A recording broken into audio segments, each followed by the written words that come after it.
आप सभी का स्वागत है एक बार पुनः दिव्या एकेडमी क्लास के प्लेटफॉर्म पर। हम आज एक नया और मजेदार टॉपिक पढ़ने जा रहे हैं। हमारा टॉपिक होने वाला है भारतीय संविधान की विशेषताएं। मैं आपको याद दिला दूं कि इससे पहले हमने संविधान सभा पढ़ी थी, फिर हमने भारतीय संविधान के स्रोतों को समझने की कोशिश की, फिर हमने प्रस्तावना को समझा डिटेल में कि प्रस्तावना में क्या क्या चीजें लिखी हुई हैं। प्रस्तावना की एक एक चीज को खोल खोल के समझने की कोशिश की कि इनका क्या अर्थ है, क्या मीनिंग्स है। उसके बाद अब हमारे जो ये टॉपिक होने वाला है वो है भारतीय संविधान की विशेषताएं। दोस्तों, मैं आपको बता दूं कि हमारा चैनल मतलब काफी अच्छा इसका रिस्पॉन्स मिला है, अच्छा देखा जा रहा है। काफी इसका फीडबैक भी अच्छा है कि सर समझाते अच्छा है, ये सब वो ठीक है। लेकिन मैं कहना चाहूंगा कि जो थोड़ा आपके जो साथी हैं उनके साथ भी इसको शेयर करने का कोशिश करें, प्रयास करें। उनको भी बताएं कि अगर कोई टॉपिक संबंधी उनको इश्यू है जो हम रोज डेली डाल रहे हैं तो उसको आके वो देख सकते हैं, समझ सकते हैं। बस हमारा उद्देश्य यही है कि सभी साथियों का इससे फायदा मिले। कोई अगर कंसेप्ट क्लियर नहीं हो रहा तो कंसेप्ट क्लियर हो। लौटते हैं हम हमारे टॉपिक की ओर। भारतीय संविधान की जो विशेषता है कि भारतीय संविधान जो लिखा गया था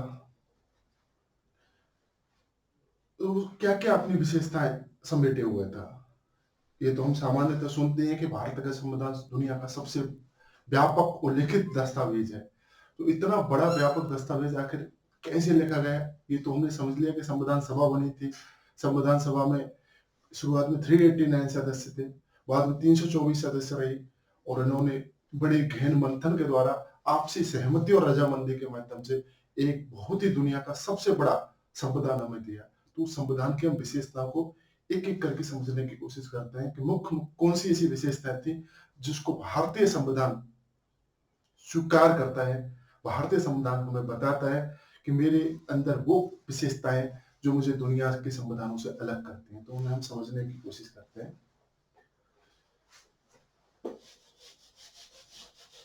भारतीय संविधान के बारे में जो सबसे बड़ी बात, पहली जो बात आती है, ये तो है कि भारत का संविधान दुनिया का सबसे बड़ा संविधान है, लेकिन सबसे एक लोकप्रिय प्रभुसत्ता पर आधारित है। पॉपुलर सोवेरेनिटी जो पाई जाती है भारत के संविधान में। पहली बात लिखेंगे कि भारत के संविधान में लोकप्रिय प्रभुसत्ता,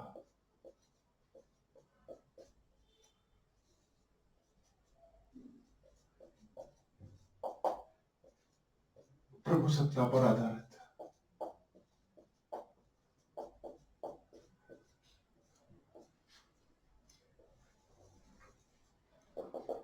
लोकप्रिय प्रभुसत्ता, पॉपुलर सोवेरेनिटी। हमारा भारत का संविधान भारत की जनता के द्वारा लिखा गया। भारत की जनता ही संविधान को लिखती है। जब हम ये बात बोलते हैं, ये दावा करते हैं कि भारत की जनता के द्वारा ये संविधान लिखा गया, तो इसका मतलब ये है कि जो संविधान सभा का निर्माण किया गया था वो भारत की जनता के द्वारा चुनी गई और संविधान सभा को ये अधिकार दे दिया गया कि वो भारत का एक ऐसा दस्तावेज तैयार करे जो सभी वर्गों का प्रतिनिधित्व उसमें हो, सभी वर्गों का उसमें हित हो, सभी वर्गों के कल्याण की बात करे, सहभागिता बढ़ाए, देश की एकता अखंडता को सुरक्षित करे।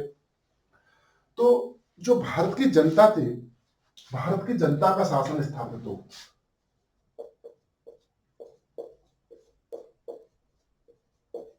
भारत की जनता सुप्रीम हो।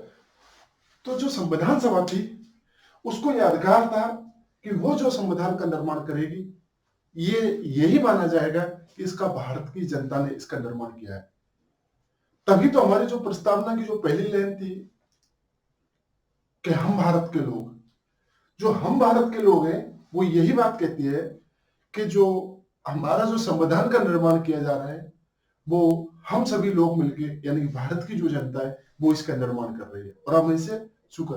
तो इसमें जो अल्टीमेट जो शक्ति थी, अल्टीमेट जो शक्ति थी, वह शक्ति किसमें?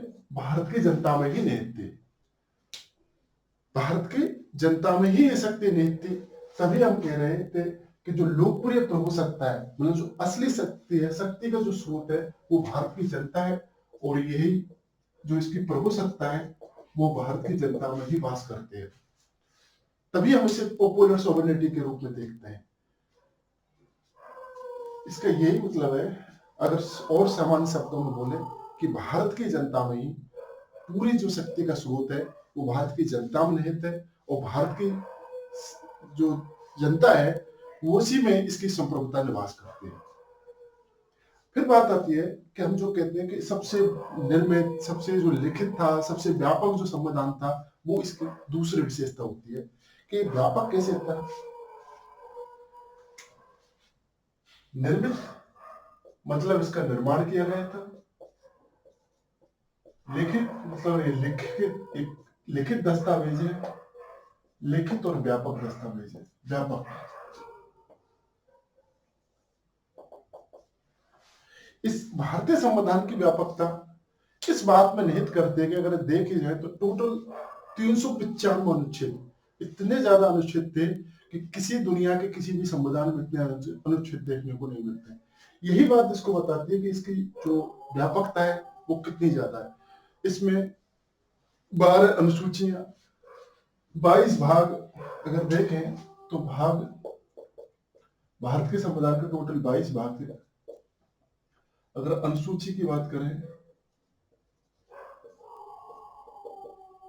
तो 12 अनुसूचियां, जिसमें जो 10वीं अनुसूची थी वो दल बदल के रूप में जोड़ी गई थी। ये 9वीं अनुसूची को भूमि सुधार के रूप में देखे गए हैं। और 11वीं अनुसूची थी, 11वीं और 12वीं तो पंचायती राज के संबंध में इनको जोड़ा गया था। और अनुच्छेदों की अगर बात करें, अनुच्छेदों की बात करें तो टोटल 395 अनुच्छेद है, जो दुनिया के किसी भी संविधान में नहीं देखे जाते हैं। और यही बताता है, और इन 300 अनुच्छेदों को हमने किसी एक दस्तावेज में लिख दिया गया, इनको व्यवस्थित कर दिया गया। यही बात थी, ये लिखित और व्यापक और निर्मित दस्तावेज था, जो 2 साल 11 माह 18 दिन में बनकर तैयार हुआ था। और यही इसकी व्यापकता को बताता है।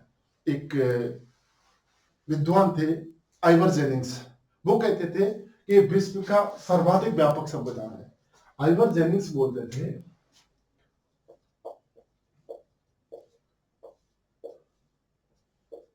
आइवर जेनिंग्स कहते थे कि विश्व का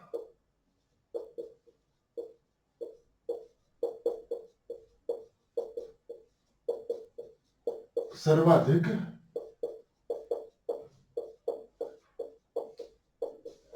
व्यापक अगर कोई संविधान है तो वो भारत का संविधान है। अगर हम इसके थोड़ी सी संविधान के अगर पन्नों को खोल के देखें तो हम पाते हैं कि आखिर इसकी व्यापकता का कारण है क्या। अगर इसको समझे तो उसका कारण था कि जैसे यूएसए की संविधान की बात करते हैं तो वहां समझ में आता है कि संघ का अपना संविधान है, राज्य का अपना संविधान है, तो संविधान इतना बड़ा नहीं है। तो अगर ब्रिटेन की बात करें तो वह भी संविधान का उन्होंने तो उसको लिखा ही नहीं उस रूप में जिस रूप में भारतीय संविधान को लिखा गया है। लेकिन जब भारतीय संविधान की बात करते हैं तो इसमें संघ, राज्य, यूटी सबका अपना संविधान देखने को मिलता है। यहाँ संघ का भी संविधान है लिखा हुआ है, राज्यों का भी संविधान लिखा हुआ है, राज्यों के साथ यूटी का भी संविधान लिखा हुआ है। तो ये इतना व्यापक हो जाता है कि हमने सभी संविधानों को एक साथ लिख दिया। इस संविधान में हमने न केवल संघ और राज्य और यूटी की बात की, बल्कि लोगों को अधिकार दिए, मूल अधिकार के रूप में अधिकार प्रदान किए, उन अधिकारों को भी लिखा। तो राज्य के लिए कुछ निर्देश दिए, उनको भी हमने इसमें लिपिबद्ध कर दिया। तो मूल अधिकारों की भी हम बात करते हैं इसके अंदर।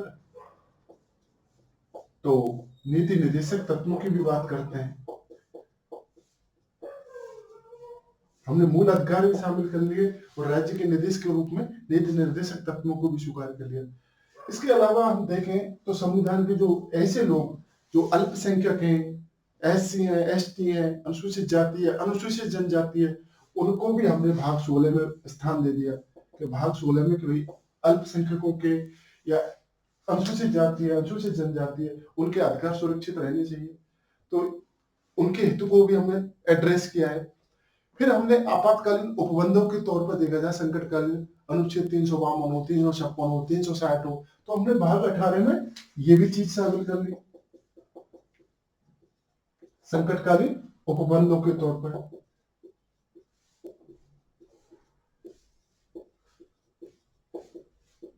संकटकालीन उपबंधों के तौर पर हमने भाग 18 में ये व्यवस्था की कि कैसे हम राष्ट्रीय आपातकाल की स्थिति हो या कोई राष्ट्रपति शासन लगाना हो, संवैधानिक स्थिति से राज्य का जो संचालन है वो बड़ा मुश्किल हो गया हो, तो हम कैसे एक राज्यपाल राष्ट्रपति शासन की रिकमेंडेशन भेज सकता है केंद्र को, और वित्त की अगर स्थिति खराब हो तो वित्तीय आपातकाल में लगा सकते, तो ऐसे उपबंध भी हमने संकटकालीन उपबंध में इसकी व्यवस्था कर दी।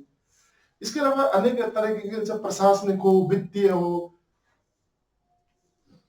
जैसी व्यवस्था है इसके लिए उपबंध हमारे संविधान में देखने को मिलते हैं। तो भांति भांति के लिए हमने राज्यों का भी इसमें संविधान को शामिल कर लिया, यूटी के संविधान को भी शामिल कर लिया, संघ के संविधान को भी शामिल कर लिया, मूल अधिकार के साथ नीति निर्देशक तत्वों को अपने संविधान में जगह दी।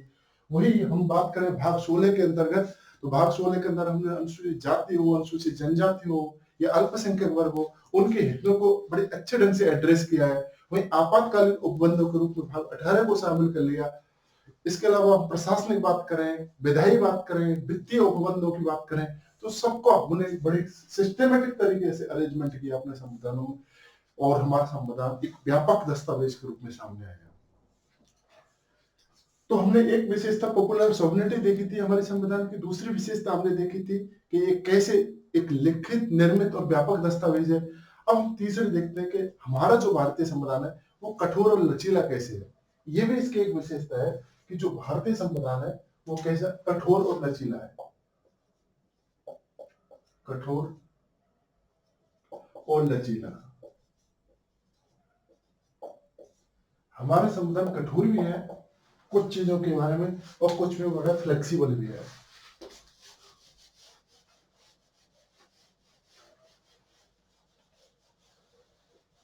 जब हम कहते हैं कि भारत के संविधान में अगर कोई संशोधन करना है, कुछ जोड़ना है, कुछ हटाना है, ऐसी कोई व्यवस्था है अगर हमने करनी है, तो हमारे संविधान निर्माताओं ने इस बात को सोचा था कि हम संविधान को ऐसा रखें कि कुछ उपबंध इसमें ऐसे हों जो कठोर हों, जिनको आसानी से परिवर्तित नहीं किया जा सके, और कुछ चीज ऐसी हों जो लचीली हो, मतलब आसानी से परिवर्तित। तो इसी रूप में हम इसका अर्थ लेते हैं कि कठोर और लचीले, कि जब कोई उपबंध जोड़ना है, हटाना है, तो जब हम कठोर संविधान की बात करते हैं तो इसका मतलब है कि इसके लिए हमको एक विशेष प्रक्रिया अपनानी पड़ेगी, विशेष प्रक्रिया अपनानी पड़ती है। और विशेष प्रक्रिया की भी दो तरीके से चलता है। जब अनुच्छेद 368 हम पढ़ते हैं कोई भी संविधान संशोधन करने के लिए, तब वो कहता है कि अगर कोई ऐसा संविधान, ऐसी कोई बात है जो संघ सूची से संबंधित है, जिसका मतलब संघ से है और संविधान पर विशेष रूप से वो इफेक्ट डालती है, तो उसके लिए हमें विशेष तरीके से हमें बहुमत की आवश्यकता, विशेष बहुमत की आवश्यकता होगी, जिसमें कुल सदस्यों का बहुमत तो होता ही है, इसके अलावा 2/3 सदस्यों का बहुमत, उपस्थित और मतदान करने वाले सदस्यों का 2/3 सदस्यों के बहुमत की आवश्यकता पड़ती है।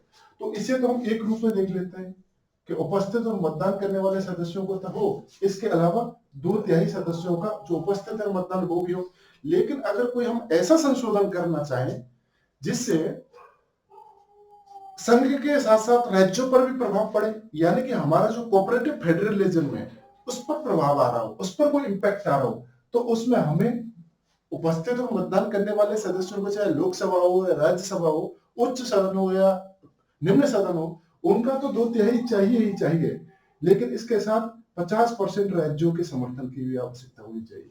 तो इस तरीके से हमने विशेष प्रक्रिया को संविधान संशोधन के लिए उसकी अनुपालना की, उसको तवज्जो दी, उसको महत्वता दी कि अगर हम विशेष प्रक्रिया के द्वारा ही ऐसी चीजों को हम जोड़ सकते हैं, हटा सकते हैं, संविधान में परिवर्तन कर सकते हैं, जब तक हम विशेष प्रक्रिया को अपनाएं। और विशेष प्रक्रिया का उपबंध जो हमारे संविधान में किया गया वो अनुच्छेद 368 में किया गया, लेकिन हमने इसको लचीला भी बना दिया, अपने संविधान को एक फ्लेक्सिबल ही बना दिया। फ्लेक्सिबल ऐसे बना दिया कि ऐसी चीजें, ऐसा कोई उपबंध जोड़ना हो जो सामान्य हो, कोई बड़ा बात ना हो, जैसे किसी राज्य का निर्माण करना है, उत्साधन करना है, उसको हटाना है, उसका नाम परिवर्तन करना है, उसकी सीमाओं में परिवर्तन करना है, ऐसी कोई चीजें छोटी हो, किसी विधान परिषद की बात करनी हो, तो ऐसी कुछ चीजें अगर हम शामिल करना चाहते हैं तो उसको हम सामान्य प्रक्रिया को अपनाएं। क्यों उसके लिए जटिल प्रक्रिया को अपनाने की जरूरत है? तो सामान्य प्रक्रिया अपनाएं। और जब हम सामान्य प्रक्रिया को अपनाते हैं, जैसे कि हम बात करें अनुसूची 2 की बात करें, 3 की बात करें, तो अगर हम ऐसी बात करेंगे किसी भी अनुच्छेद 2 की बात करें, अनुच्छेद 3 की बात करेंगे, राज्यों की बात करता है, यूटी की बात करता है, इसमें कोई हमें उपबंध जोड़ना है, हटाना है, उसकी सीमाओं में परिवर्तन करना है, नाम में परिवर्तन करना है। अनुच्छेद 169 है जिसके द्वारा राज्यों की विधानसभा की बात की, विधान परिषद की बात की गई है कि किसी भी राज्य में विधान परिषद है, बढ़ानी है, हटानी है। जैसे वर्तमान में देखें तो 6 राज्य ऐसे हैं जहाँ विधान परिषद है। अब राजस्थान चाहता है कि हमें राजस्थान में विधान परिषद लेके आनी चाहिए, तो राजस्थान में विधान परिषद लेके आएंगे तो अनुच्छेद 169 के द्वारा उपबंध किया गया है कि राज्य रिकमेंड भेजेगा, केंद्र के द्वारा लोकसभा राज्यसभा के द्वारा उसे स्वीकार कर लिया जाए तो विधान परिषद बन। लेकिन इसके लिए एक सामान्य प्रक्रिया अपनाई जाती है।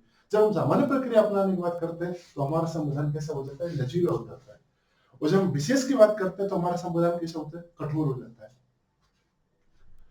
तो इस तरह सामान्य प्रक्रिया की बात की गई, कठोर प्रक्रिया की, जो हमारे संविधान को कठोर और लचीला बनाते हैं।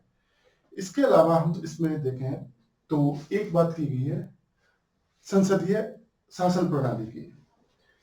पहली जो विशेषता थी वो हमने पॉपुलर सोवरेनिटी देखी। दूसरी जो विशेषता थी वो हमने निर्मित, लिखित और व्यापक संविधान की बात की। कैसे हमारा संविधान 395 अनुच्छेदों से व्यापक है, इसके 22 टोटल भाग हैं, 12 अनुसूची है। फिर तीसरे हमने कठोर और लचीला देखी। अब हम बात करते हैं कि कैसे हमने संसदीय प्रणाली को, हमारे संविधान की विशेषता थी कि हम संसदीय प्रणाली को अपनाएंगे। संसदीय प्रणाली, जब हमारे संविधान का निर्माण किया जा रहा था तो हमारे पास ये ऑप्शन था कि हम अध्यक्षात्मक शासन प्रणाली की तरफ जाएं या संसदीय प्रणाली की ओर जाएं। तो हमारे संविधान निर्माताओं ने तय किया गया कि हमारे ऊपर एक औपनिवेशिक शासन रहा है। ऐसी संस्थाएं निर्मित हुई हैं जो संसदीय शासन प्रणाली से जो सीधा ताल्लुक होता है, क्योंकि ब्रिटेन एक संसदीय शासन प्रणाली को कैरी कर रहा था। तो हमने ये तय किया गया कि हम संसदीय शासन प्रणाली की ओर जाएंगे, क्योंकि हमारी जो संस्थाएं स्थापित हुई हैं उनका हमें अच्छा खासा ज्ञान भी है और हम समझते हैं। फिर हम ये भी चाहते थे कि हम स्थायित्व से ज्यादा हम उत्तरदायित्व को ज्यादा महत्व दें, क्योंकि अगर हम उत्तरदायित्व को ज्यादा महत्व देंगे तभी हम लोगों का एक संसदीय शासन प्रणाली के द्वारा लोगों को ज्यादा कल्याण कर पाएंगे, समझ पाएंगे। ज्ञान तो हमें था ही औपनिवेशिक शासन का, वहां से हमें विरासत में मिल रही थी ये चीजें, लेकिन साथ ही संसदीय शासन प्रणाली ये थी कि वो ज्यादा उत्तरदायित्व को बढ़ाती है। तो हमारे संविधान निर्माताओं ने तय किया कि हम संसदीय शासन प्रणाली की ओर जाएंगे। अब कंफ्यूजन हो जाए कि संसदीय शासन प्रणाली, अध्यक्षात्मक शासन प्रणाली, हमने यूएसए की तरह हमने अध्यक्षात्मक शासन प्रणाली को हमारे संविधान में क्यों स्वीकार नहीं किया? तो ये थोड़ा सा डिफरेंस है, ये थोड़ा सा समझने की कोशिश करते हैं कि जब हम संसदीय शासन प्रणाली की बात करते हैं तो उसमें दो चीजें हैं, एक कार्यपालिका और एक विधायिका। जब हम विधायिका की बात करते हैं तो हमारी जो विधायिका है और एक कार्यपालिका, ये दोनों एक दूसरे से कनेक्ट होते हैं, जुड़ी हुई रहती है। और जो विधायिका है वो अपने किए गए कार्यों के लिए, अपने निर्णयों के लिए अपने विधायिका के प्रति क्या होती है? जवाबदेह होती है, उत्तरदायी होती है। और जब वो उत्तरदायी होती है, इसी तौर पर कहते हैं कि हमारे यहाँ पर क्या है? संसदीय प्रणाली है। लेकिन जब हम अध्यक्षात्मक शासन प्रणाली की बात करते हैं तो वहां पर जो कार्यपालिका है, कार्यपालिका विधायिका के प्रति क्या नहीं होती है? जवाबदेह नहीं होती है।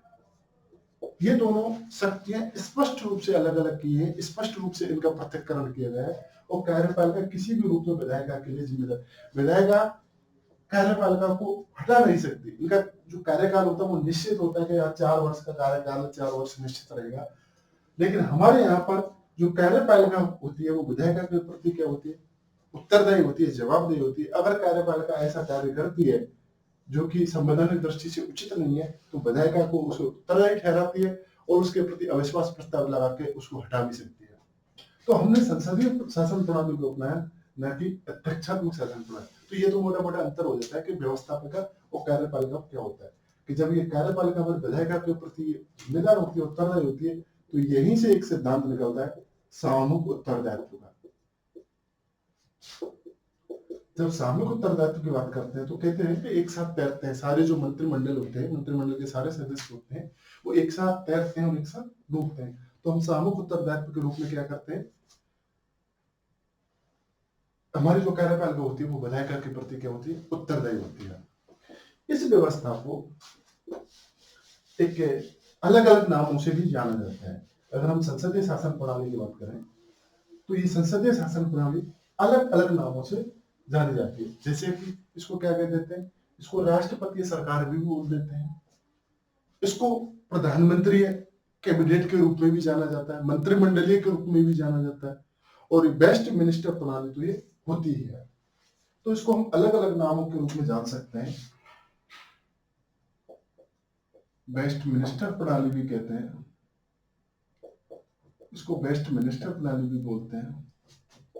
बेस्ट मिनिस्टर प्रणाली क्यों बोलते हैं, बेस्ट मिनिस्टर प्रणाली इसलिए बोल देते हैं कि जो संसदीय हमारा जो कैबिनेट की बैठक होती है वही सारे निर्णय लेती है। और कैबिनेट के में कौन कौन होते हैं, जो बेस्ट जो मिनिस्टर होते हैं, टॉप के जो मिनिस्टर होते हैं, जिनके पास टॉप मंत्रालय होते हैं, गृह मंत्रालय, वित्त मंत्रालय, रक्षा मंत्रालय, ऐसे जो बेस्ट मिनिस्टर होते हैं वो इस कैबिनेट की बैठक में बैठते हैं और वही कैबिनेट अपना निर्णय लेती है। उन्हीं निर्णयों को राष्ट्रपति के पास भेजा जाता है, उन पर ही राष्ट्रपति को तो सारे निर्णयों को जो कर्ता धर्ता होती है वो जो बेस्ट मिनिस्टर टीम जो होती है वही लेती है। और यही कारण है कि हमारी जो संसदीय प्रणाली होती है और उन्हीं निर्णयों के प्रति उसे विधायिका में जिम्मेदार ठहराया जाता है कार्यपालिका के निर्णयों के लिए। सारी मंत्रिपरिषद निर्णय नहीं लेती, निर्णय कौन लेते, बेस्ट मिनिस्टर लेते हैं। तो इसको बेस्ट मिनिस्टर के नाम से भी इसको जान लिया जाता है। वही इसे उत्तरदायी भी कह देते हैं कि कैसी है, उत्तरदायी शासन। अभी हमने समझा कैसे कार्यपालिका होती है वो अपने कार्यों के लिए विधायिका के प्रति उत्तरदायी होती है, इस कारण इसको उत्तरदायी के नाम से भी जाना संसदीय प्रणाली को जान लिया जाता है। इसके बाद आती है प्रधानमंत्री है कैबिनेट के रूप में। चूंकि प्रधानमंत्री कैबिनेट की अध्यक्षता करता है, उसकी मीटिंग करता है और वही सारे फैसलों पर मोहर लगाता है, प्रधानमंत्री की सहमति होती है, प्रधानमंत्री की सहमति, तो इसके लिए प्रधानमंत्री सर्वेसर्वा होता है, इसका वर्चस्व होता है इस कैबिनेट पर। और इसलिए हम संसदीय व्यवस्था को क्या प्रधानमंत्री के रूप में भी जानते हैं। इसके अलावा इसके राष्ट्रपतीय सरकार भी बोल देते हैं, इसको राष्ट्रपतीय सरकार भी बोल देते हैं। राष्ट्रपतीय सरकार, क्योंकि हमारे संविधान के अनुच्छेदों में ये प्रावधान किया गया कि सभी कार्यपालिका शक्तियां राष्ट्रपति में निहित होंगी, राष्ट्रपति के द्वारा ही। तो हमारी संसदीय प्रणाली कहती है जो संसद का निर्माण राष्ट्रपति, लोकसभा, राज्यसभा के द्वारा होता है, राष्ट्रपति के नाम से ही सारी कार्यपालिका शक्तियों का निर्माण किया जाता है। इसलिए इस संसदीय प्रणाली को एक राष्ट्रपति सरकार के नाम से भी जान लिया जाता है कि ये जो हमारी सरकार है वो राष्ट्रपति की सरकार है। और जब आपने देखा भी होगा कि जब राष्ट्रपति महोदय लोकसभा या राज्यसभा के संयुक्त सत्र को संबोधित करने के लिए आते हैं तो वो कभी ये नहीं कहते कि ये सरकार करने वाली है, वो सरकार करने वाली है, नहीं, वो कहते हैं कि मेरी सरकार। तो ये जो सरकार है वो राष्ट्रपति सरकार है, राष्ट्रपति की सरकार है। तो इस तरीके से हम इसे प्रधानमंत्री के रूप में भी, उत्तरदायी के रूप में, बेस्ट मिनिस्टर के रूप में और एक मंत्रिमंडलीय के रूप में, चलो कि मंत्रिमंडलीय के रूप में भी इसको जाना जाता है, मंत्रिमंडलीय के रूप में। क्योंकि मंत्रियों का क्या होता है, एक मंडल होता है इसमें और उसी के द्वारा संसदीय शासन व्यवस्था का संचालन किया जाता है। और चूंकि बेस्ट होते हैं, बेस्ट चुने जाते हैं कैबिनेट के अंदर, इसलिए बेस्ट मिनिस्टर बोल दिया। उत्तरदायी होती है इसलिए इसको उत्तरदायी बोल दिया। तो ये इसका थोड़े शब्दों की अलग अलग इसकी व्याख्या होती है कि कैसे कौन शब्द है। इसके बाद आती है संसदीय प्रणाली के आधार पर हम बात करेंगे संसदीय सर्वोच्चता की, कि संसदीय प्रणाली तो ठीक है, होती है, लेकिन हमारे यहाँ पर सर्वोच्च कौन है, न्यायपालिका सर्वोच्च है, संसद सर्वोच्च है। आखिर सर्वोच्च है क्यों, तो संसदीय हम बात करेंगे संविधान की सर्वोच्चता की। हमारे संविधान निर्माताओं ने ये व्यवस्था की कि हमारा जो संविधान है वो सुप्रीम होगा, संविधान से ऊपर कोई नहीं होगा। सारे जो भाग हैं, चाहे भले से न्यायपालिका हो, विधायिका हो, कार्यपालिका हो, उनका जो शक्ति का जो स्रोत होगा वो संविधान ही होगा। संविधान सुप्रीम है, इससे ऊपर कोई नहीं है। अगर हम ब्रिटेन की बात करें, जो कि ब्रिटेन से हमने संसदीय प्रणाली को तो अपनाया, लेकिन हमने ब्रिटेन की तरह संसद को सर्वोच्च नहीं माना। एक ब्रिटेन की अगर हम बात करें तो ब्रिटेन में संसद को सर्वोच्च माना गया है। ब्रिटेन कहता है कि संसद क्या है, सर्वोच्च है। ब्रिटेन संसद को सर्वोच्च कहता है। लेकिन अगर हम यूएसए की बात करें, अमेरिका की बात करें, तो अमेरिका कहता है कि हमारे यहाँ जो न्यायपालिका है उसको तवज्जो दी गई है, यह न्यायपालिका सर्वोच्च है। यहाँ न्यायपालिका की सर्वोच्चता को स्वीकार किया जा रहा है, यहाँ पर संसद की सर्वोच्चता को स्वीकार किया जा रहा है। लेकिन हमारे यहाँ ना संसद न न्यायपालिका, ये दोनों चीजें, चाहे हमारी संसद को जो शक्तियां मिलती हैं वो भी संविधान से मिलती हैं, और जो न्यायपालिका को शक्ति मिलती है वो भी, तो हमने अपने संविधान को सर्वोच्च माना था।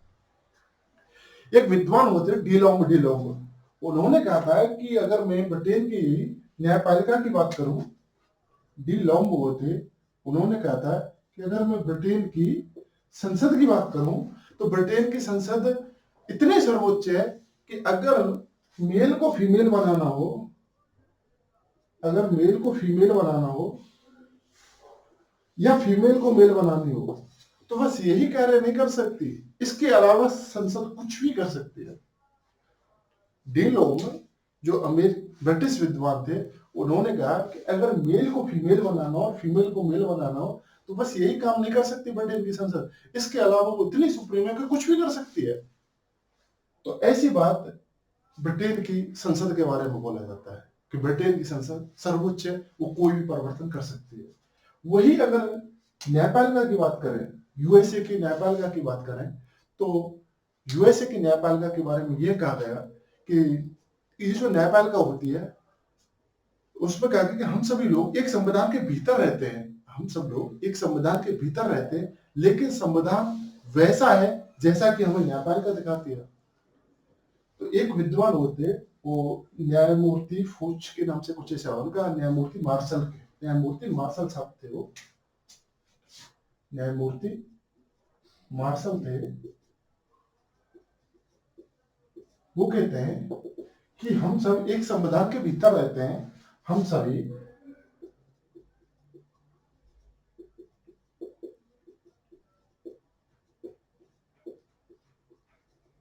संविधान के भीतर है, लेकिन ये है कैसा, जैसे हमें न्यायपालिका दिखाती है। लेकिन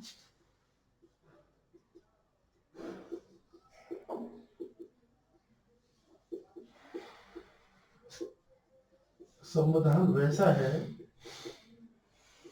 जैसा न्यायपालिका हमें दिखाती है। तो संविधान कैसा है, क्या लिखा हुआ है, संविधान की क्या व्याख्या होने वाली है, संविधान को कैसे देखेंगे, ये बात सारी किसके आधार पर तय होने वाली है, न्यायपालिका के आधार पर तय होने वाली। तो वहां यह तय किया यूएसए में कि न्यायपालिका अपने आप में क्या होती है, ये सर्वोच्च शक्ति लिए हुए है। भाई ब्रिटेन में संसद सुप्रीम है, लेकिन भारत ने एक अनोखी व्यवस्था बनाई कि हमारे यहाँ ठीक है कि संप्रभुता संसद में रहता है, जनता के चुने हुए प्रतिनिधियों में है, और इसी के द्वारा हम कानून का निर्माण करेंगे। न्यायपालिका को भी अधिकार दिया, उसकी स्वतंत्रता की बात की गई, सब कुछ किया है, लेकिन हमने संविधान को सर्वोच्च माना। इस संविधान सुप्रीम है और संविधान से ऊपर कोई नहीं है। तो इस तरीके से हमने समझा कि कैसे ब्रिटेन और भारत, यूएसए से हमारे संविधान की सर्वोच्चता अलग है। अब हम बात करते हैं हमारे संविधान में एक और चीज बात की गई है, और विशेषता है, वो है आपातकाल की। आपातकाल के लिए विशेष प्रोविजन किए गए, विशेष उपबंध किए गए, विशेष चीजें जोड़ी गई हैं। तो वो क्या क्या चीजें हैं उनको हम समझने की कोशिश करते हैं। एक है आपातकालीन उपबंध, ये भी संविधान की हमारी विशेषता है। आपातकालीन जो उपबंध है उनका प्रावधान, इसकी हम विस्तृत चर्चा तो बाद में करेंगे जब हम आपातकाल के संबंध में जानकारी लेंगे। बस इस समय तो इतना देख लेते हैं कि हमारे संविधान ने विशेषता की कि अगर राष्ट्र के सामने कोई संकट आ जाता है, युद्ध की चुनौती हो जाती है, युद्ध हो जाता है, कोई बाह्य आक्रमण हो जाता है या कोई आंतरिक विद्रोह हो जाता है, तो ऐसी परिस्थितियों में हम अनुच्छेद 352 के द्वारा हम देश में क्या लगा सकते हैं, आपातकाल की घोषणा कर सकते हैं। उसार सकते हैं ऐसी परिस्थिति में कहा इकट्ठी हो जाती है, केंद्र में आके इकट्ठी हो जाती है। केंद्र कितने भी कठोर निर्णय लेने के लिए एक स्वतंत्र हो जाता है। वहीं अगर राज्यों को भी अपने अधिकार है, राज्यों का भी एक शासन है, सेम जैसे संसदीय प्रणाली में केंद्र की व्यवस्था ऐसे राज्यों में की गई है, वहां भी विधायक का काम करती है, वहां भी कार्यपालिका काम करती है। तो ऐसी स्थिति में कई बार जब राज्यों का संचालन संवैधानिक दृष्टि से चलाना मुश्किल हो जाए, तो राज्यों में भी अनुच्छेद 356 के द्वारा राष्ट्रपति शासन की रिकमेंडेशन भेजी जा सकती है और राष्ट्रपति अपने प्रतिनिधि के माध्यम से राज्यों का शासन संचालित कर सकता है। वही अगर व्यक्ति की स्थिति पर कोई संकट पैदा होता है, वित्तीय स्थिति खराब होती है, तो ऐसे में कठोर डिसीजन लेने के लिए वित्तीय संबंध में भी उपबंध किए गए और अनुच्छेद 360 के द्वारा वित्तीय आपातकाल की घोषणा की जा सकती है। तो ऐसी व्यवस्था है हमारे यहाँ पे, चाहे वहीं से अनुच्छेद 352 हो, 356 हो, 360 हो, तो ऐसी विशेष व्यवस्था हमारे संविधान ने की है कि हम आपातकालीन परिस्थितियों में कैसे निपटेंगे। तो ये जो संकटकालीन प्रावधान है या आपातकालीन प्रावधान है, ये हमारे संविधान में देखने को मिलता है। फिर इसके बाद आती है जो सबसे ज्यादा यूनिक जो विशेषता है, जो सबसे ज्यादा यूनिक विशेषता है हमारे संविधान की, वो है त्रिस्तरीय सरकार, जो दुनिया में कहीं नहीं मिलती है। ये त्रिस्तरीय सरकार क्या है? त्रिस्तरीय सरकार ये दुनिया में कहीं नहीं है। आप कहीं भी जाए, ब्रिटेन जाइए, यूएसए जाइए, फ्रांस जाइए, ये त्रिस्तरीय सरकार का कंसेप्ट कहीं नहीं मिलता है, केवल और केवल भारत में मिलता है। यह केंद्र भी है, हमने केंद्र सरकार को स्वीकार किया, केंद्र के शासन को भी स्वीकार किया, हमने राज्यों को भी स्वीकार किया कि राज्यों का भी अपने शासन होगा, राज्यों में विधानसभाएं होंगी, राज्यों में चुने गए प्रतिनिधि होंगे, राज्य सूची बने जो राज्य सूची के अकॉर्डिंग और संवर्ती सूची के अकॉर्डिंग कानूनों का निर्माण करेंगे। लेकिन हमने तीसरी व्यवस्था खड़ी कर दी और वो किसी की और की नहीं, वो सिर्फ भारत की विशेषता है और वो है हमने स्थानीय सरकार। हमने स्थानीय सरकार बनाई, स्थानीय शासन को स्वीकार किया गया और ये हमारी तीसरी विशेषता थी जो विश्व में कहीं नहीं। सब सारी दुनिया के जो संविधान है उनसे हमारे संविधान को एकदम सेपरेट बना देती है, अलग कर देती है, और वो है स्थानीय सरकार, स्थानीय शासन प्रणाली। हमने न केवल स्थानीय शासन प्रणाली को शुरुआत में, ठीक है, इसको विकास करने में बड़ा सामुदायिक विकास कार्यक्रम 1952 से इसकी यात्रा जो शुरू होती है कि मुंशी साहब आते हैं, फिर बलवंत राय समिति की कमेटी गठित की जाती है, अशोक मेहता समिति आती है, जीवी के राव समिति आती है, एल.एन. सिंघवी समिति आती है। तो धीरे धीरे बढ़ते बढ़ते बढ़ते बढ़ते 1992 तक आते आते तो हमने इसको संवैधानिक प्रावधान इसके लिए कर दिया और हमने इसको संविधान में विशेष उपबंध इसके लिए जोड़ दिए कि भाई हमारे ये उपबंध होंगे और स्थानीय सरकारों को अपने संविधान में विशेष हमने दर्जा, विशेष स्थान इसको प्रदान कर दिया। तो इस तरीके से हमारी जो त्रिस्तरीय सरकार है वो अन्य दूसरी जो सरकार है उनसे अपने आप को एक अलग विशेषता बनाती है, दूसरों से अपने आप को एकदम अलग। जो भारतीय संविधान है वो चाहे अमेरिका का संविधान हो, ब्रिटेन का संविधान हो, अपनी अनोखी पहचान उसकी त्रिस्तरीय सरकार भी देती है। तो हम लोग कह सकते हैं कि लोकप्रिय प्रभु सत्ता, निर्मित लिखित व्यापकता, कठोर और लचीला संसदीय प्रणाली, संविधान की सर्वोच्चता, आपातकालीन संकटकालीन जो प्रावधान है उनकी त्रिस्तरीय सरकार की बात तो हमारे संविधान की एक प्रमुख विशेषता है जिसको हम कहते हैं कि अन्य के संविधानों से हमारे अलग बनाती है। और अब बात सकती है एक हम देखें वो है न्यायपालिका के संबंध में।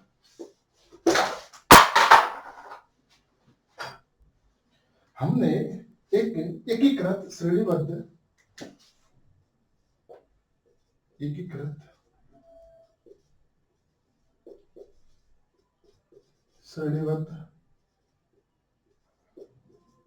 और स्वतंत्र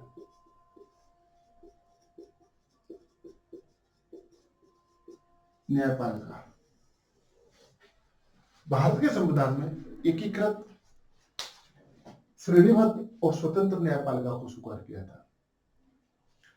अब हम जब ये बात करते हैं कि भारत में एकीकृत श्रेणीबद्ध स्वतंत्र न्यायपालिका की बात करते हैं, तो हमने अपनी खुद का, अब वो ये हमने जो न्यायिक पुनरावलोकन हो, न्यायिक समीक्षा हो, न्यायपालिका की स्वतंत्रता हो, जैसे जो विचार थे, जैसे जो कंसेप्ट था, वो अमेरिका से उठाया था। लेकिन हमने अमेरिका से उठाया जरूर था, लेकिन ऐसा नहीं कि हमने वहां से उठाया और यहाँ पर चिपका दिया हो, नहीं। हमने अपनी परिस्थितियों के अनुसार चयन तो किया, लेकिन उसमें परिवर्तन कर दिया। तो भारत की जो न्यायपालिका है वो एक इस तरीके से काम करती है, एक होता है एक श्रेणी के रूप में काम करती है कि सुप्रीम कोर्ट होगा जो सबसे ऊपर होगा, उसके बाद हाई कोर्ट होगा, ऊपर नीचे की जिला अदालतें होंगी, जिला अदालतें व अधीनस्थ अदालतें होंगी। तो हमारी जो पैरेलल व्यवस्था है, हमारी जो हमने जो न्यायपालिका को स्वतंत्रता प्रदान की है, वो इस तरीके से होगा कि नीचे का मामला है, जैसे हमने कोई जिला अदालत में कोई मामला रखा तो हमारी सुनवाई नहीं होती है, सुनवाई हम संतुष्ट नहीं है, तो हम अपने हाई कोर्ट में जा सकते हैं, हाई कोर्ट के बाद सुप्रीम कोर्ट में। लेकिन अगर हमने जो अमेरिका का जो से विचार तो लिया न्यायपालिका की हम स्वतंत्रता रखेंगे, न्याय पुनरावलोकन की बात करें, लेकिन हमारा डिफरेंस है, अलग कैसे कर दिया, अलग हमने इसे कर दिया कि जो न्यायपालिका की जो यूएसए की जो न्यायपालिका है वो पैरेलल काम करती है। न्यायपालिका यूएसए की पैरेलल काम करती है, क्योंकि भारतीय की जो न्यायपालिका है वो एक श्रेणी के रूप में है, एक पिरामिड के रूप में बनी हुई है। अगर संघ की बात करें तो संघ की न्यायपालिका इस तरीके से है और राज्य की न्यायपालिका ऐसे, जो कि हमारी संघ और राज्य दोनों की न्यायपालिका उसी में। इसको हम ऐसे समझ सकते हैं कि संघ सूची बनी हुई है और इकाइयों के रूप में राज्यों की सूची बनी हुई है अमेरिका में। अगर कोई बात होता है, कोई विवाद होता है और वो विषय राज्य सूची का है, तो उसी राज्य में संघ का भी न्यायालय होगा और राज्य का भी न्यायालय होगा। जब संघ और राज्य इन दोनों का न्यायालय होगा, तो चूंकि विषय राज्य सूची से जुड़ा हुआ है, ऐसे में उसकी सुनवाई राज्य के न्यायालय में, मतलब एक ही जगह पर, एक ही स्थान पर, सामने या बगल में तो संघ का न्यायालय है और दूसरी तरफ राज्य का न्यायालय है। और राज्य सूची का अगर कोई विषय है तो उसकी सुनवाई राज्य जो न्यायालय होगा उसके अंतर्गत की जाएगी। वहीं अगर कोई संघ का मामला है, संघ सूची का विषय का मामला है, तो उसी स्टेट में, उसी राज्य में उसको जो संघीय जो न्यायालय है उसके अंतर्गत उसकी सुनवाई की जाएगी। दोनों जो न्यायालय होते हैं पैरेलल काम करते हैं। ऐसा नहीं है कि जैसे अगर राजस्थान के इसके पश्चिम में देखा जाए तो भारत के यहाँ का राजस्थान का कौन सा है, जोधपुर का हाई कोर्ट है। इसकी एक पीठ कहाँ पर, जयपुर में भी बनी हुई है, यहाँ पे सुनवाई हो सकती है। यहाँ के बाद वो डायरेक्ट कहाँ सेंटर में चली जाते हैं। लेकिन अगर इसी कंसेप्ट को देखा जाता है यूएसए के संदर्भ में, तो यहाँ पर सेम केंद्र का न्यायालय भी बना होता है।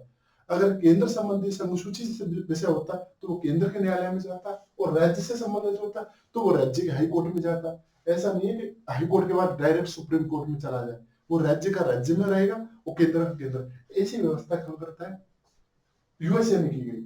लेकिन हमने इसको नहीं लिया, हमने न्यायपालिका की स्वतंत्रता को लिया, न्यायपालिका के पुनरावलोकन को लिया, लेकिन हमने इस बात को नहीं, अपने हिसाब से इसमें परिवर्तन कर लिया।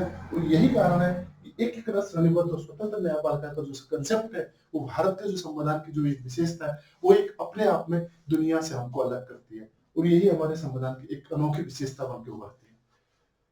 तो ये हमने समझा।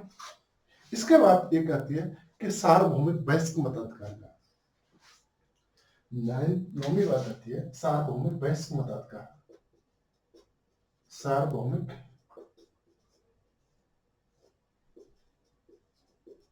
वयस्क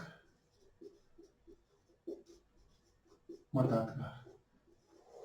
जब हमारी संविधान सभा बैठी हुई थी और ये चर्चा कर रही थी कि हमें सार्वभौमिक वयस्क मताधिकार, क्योंकि इसकी मांग तो पहले से नहीं हुई। सब अगर हम देखें तो नेहरू रिपोर्ट में भी इसकी मांग उठी थी कि हमें सार्वभौमिक वयस्क मताधिकार मिलना चाहिए, क्योंकि हमारे जो मताधिकार का जो अधिकार था, मत का जो अधिकार था, वो कुछ गिने चुने लोगों को या ऊपर के जो लोग थे, हाई क्लास सोसाइटी थी, उनको ही था।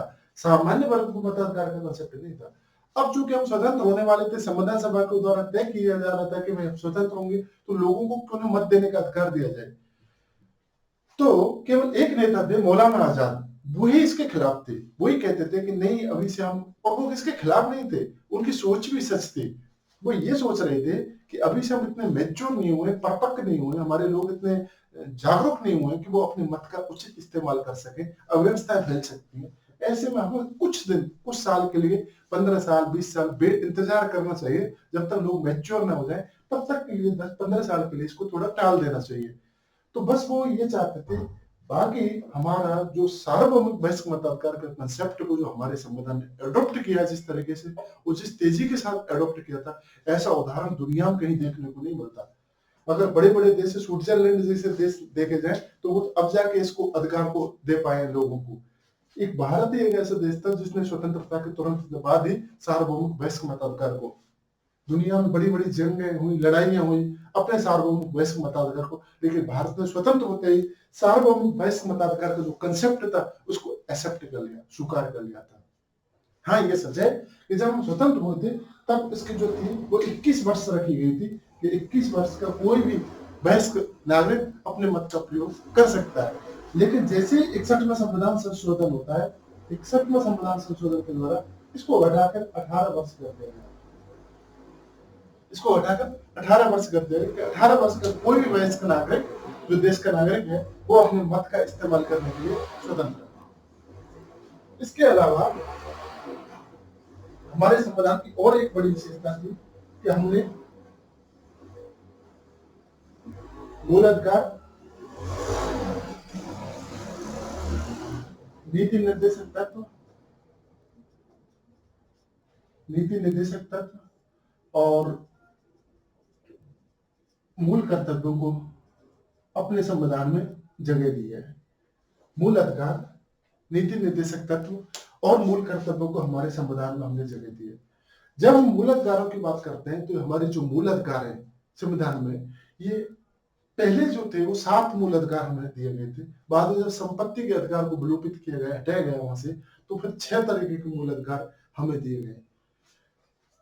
और ये मूल अधिकार का कंसेप्ट लिया कहां से था? हमने अमेरिका से लिया था, लेकिन जिस व्यापकता के साथ हमने इसको जोड़ा और लोगों की उनको सुरक्षा की गारंटी दी मूल अधिकारों के लिए, वो भी अपने आप में एक अनोखी विशेषता देता है। वही नीति निर्देशक तत्वों की बात करें तो नीति निर्देशक तत्वों में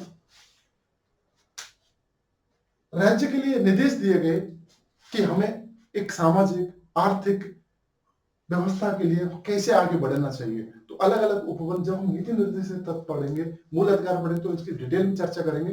लेकिन फिलहाल तो हम इतना ही देखते हैं कि मूल अधिकारों को, विचार को हमने कैसे लिया, कैसे अपने हिसाब से उनको स्थापित किया और लोगों को मूल अधिकार पहुंचाए। नीति निर्देशक कैसे हमने राज्यों के लिए एक गाइडेंस दे दी है हमारे संविधान ने कि हमें इस दिशा में आगे बढ़ना चाहिए। वही हम मूल कर्तव्यों की बात करें तो उस समय 10 मूल कर्तव्य जोड़े गए थे। 51 का के अंतर्गत 10 मूल कर्तव्य जोड़े गए थे और बाद में स्वर्ण सिंह समिति के द्वारा इस पर एक और जोड़ दिया गया। तो इस तरह के 11 मूल कर्तव्य हमारे संविधान में जोड़ दिए। तो हम मोटे मोटे यही कह सकते हैं कि मूल अधिकार, नीति निर्देशक तत्व और मूल कर्तव्य, इन चीजों को हमने जोड़ा। जहां तक मूल अधिकार की बात है तो हमने ये विचार को यूएसए से लिया था। नीति निर्देशक तत्वों की अगर हम बात करें तो ये विचार हमने आयरलैंड से लिया था।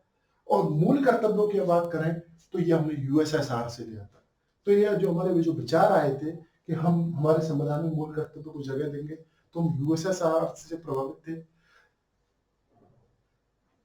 मूल कर्तव्यों में एक बात और है कि ये जो मूल कर्तव्य था, जो हमारा मूल संविधान था, ये क्वेश्चन कई बार पूछा जाता है, एग्जाम में भी बन जाता है क्वेश्चन कि संविधान पूछा जाता है कि क्या मूल जो कर्तव्य है ये हमारे संविधान का भाग है, मूल का कर्तव्य मूल संविधान का भाग है।